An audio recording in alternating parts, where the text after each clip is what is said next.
Hello friends, my name is Troublemaker, and this is the Free to Player. Today, or this month, we've been reviewing the game Dragon Nest, brought to you by Nexon. Of course, Nexon, famous for Maple Story, one of the few competitors that were actually available for World of Warcraft in the very early days. And under the Free to Player, we have specific guidelines and specific rules for how we play this game. So in this review, it has to be a month long, 30 days. During these 30 days, it must be 30 minutes per day minimum. There must be no purchase of items from any kind of item shop or any kind of pay-to-win service. And I must also be able to, or try at least to, experience everything in the game. So those are rules. Here we go. Character creation, or as I like to call it, the lack thereof. Character creation in this game involves selecting one prototype, modifying slight appearances, and that's it. There are 5 classes in the game, which is pretty good.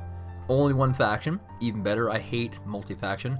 And I went with the Tinkerer because I've never heard of a Tinkerer. I want to see what that class was about. As you can see, you can change hair color, the opening attire, but the attire changes very quickly. There's also a static gear progression, so not much customization in this game. The talent tree is also bad for that. You're just not going to be able to make your own personal character. It's definitely going to be a prototype. So big thumbs down on character creation. Next.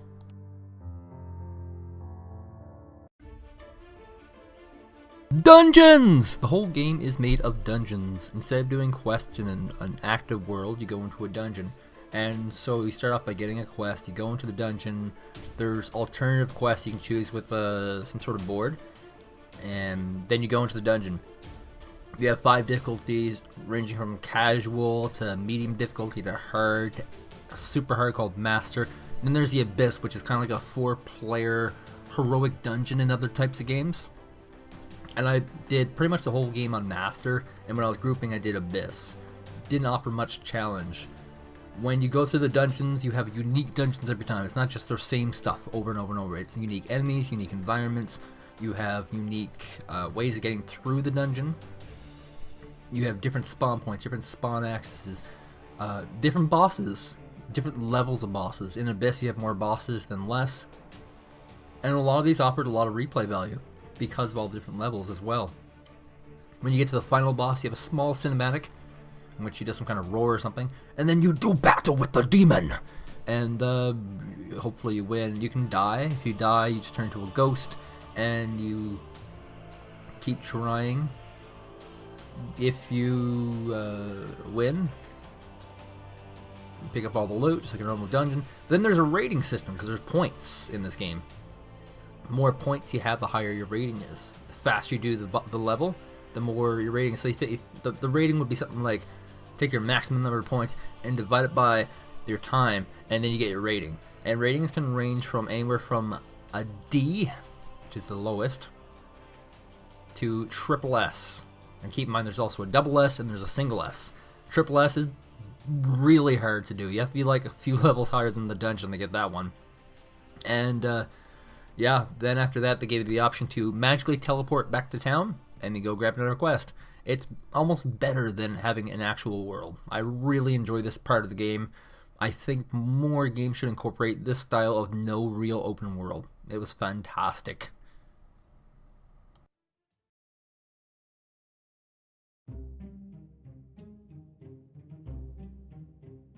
Player versus player, or PvP. So there's quite a few PvP modes in the game, and they all come from a queuing system where you have to pick a match type and you just go into it. And with this system, there are a number of types of matches.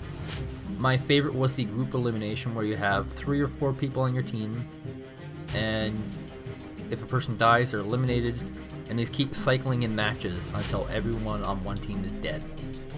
It was really cool. If I was better at this kind of PvP, I might have liked it more, but it was really cool for what it was. A second mode is called Rounds.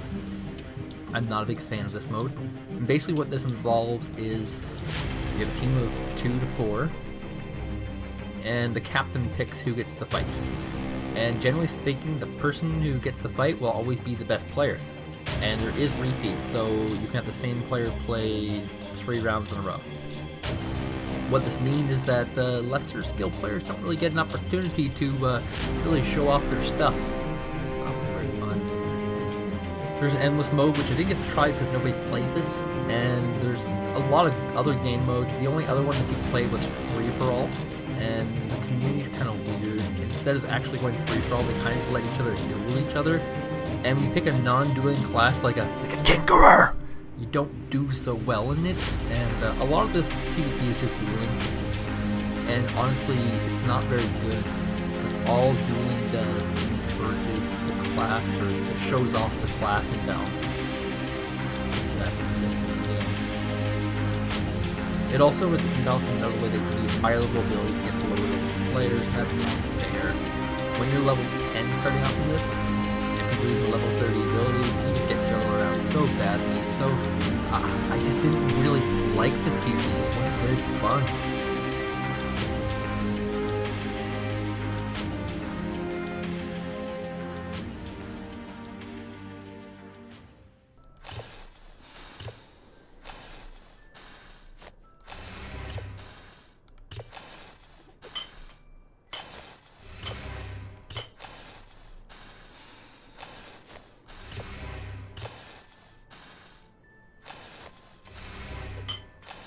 I can tell you know quality when you see it.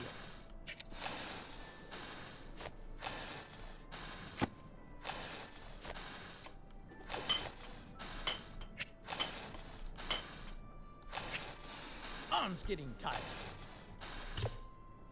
Here, look. Best equipment money can buy.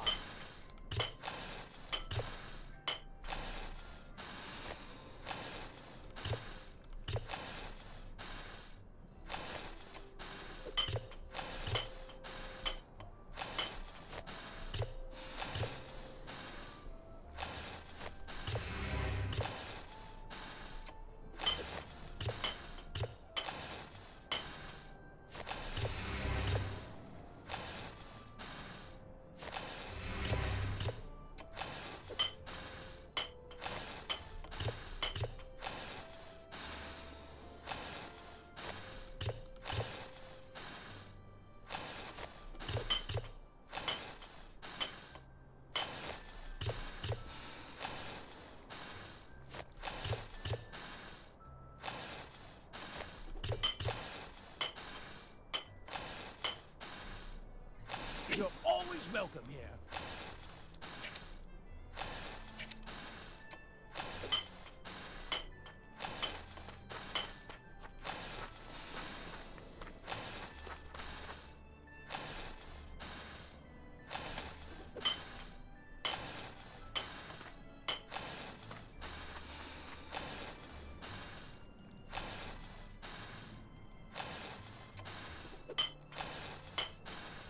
Oh, fuck.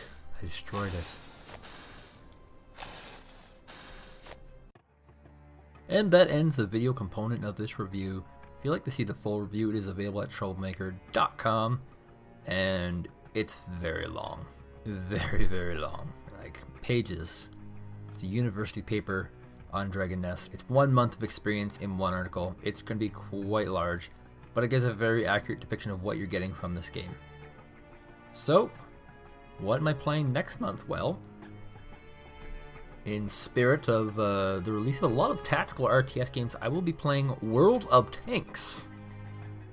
Yeah, originally I was going to play World War II online, but after playing it for a few seconds to see what it's about, I noticed that there's not really much to it, so it's going to be World of Tanks. So, yeah, pretty exciting. Thank you guys for watching, and join me next month for the next free to player.